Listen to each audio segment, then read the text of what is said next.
একটা সরকার যখন এইরকম একটা ফাঁকা ন্যাশনাল এডুকেশন পলিসি বানাচ্ছে, যদি তার সেটাই লজ্জা না থাকে, সেটা নিয়ে মজা করলে লজ্জা হতে যাবে কেন? মানে একটা সরকার যখন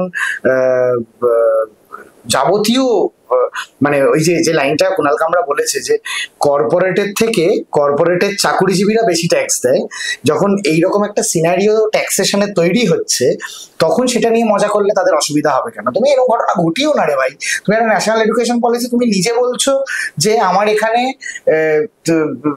70% মানুষ বা 60 না 65% মানুষ বাড়িতে ওয়ান অ্যান্ড্রয়েড ফোন হোল্ডার, 65-70% মানুষ।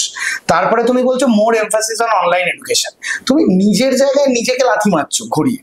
তারপরে সেটা নিয়ে যদি একটা মানুষ মজা করে, একটা মানুষ নয়, একজন শিল্পী, একজন স্ট্যান্ড আপ কমিক যদি মজা করে, তাহলে যদি গায়ে লাগে তাহলে তো কারেক্ট আছে, মানে এটাই হওয়ার কথা ছিল, এটাই হওয়া উচিত ছিল। ঢিলটা ওখানেই ছুঁড়েছে। হ্যাঁ, মানে তুমি এরকম স্পেস তৈরি করে রেখেছো।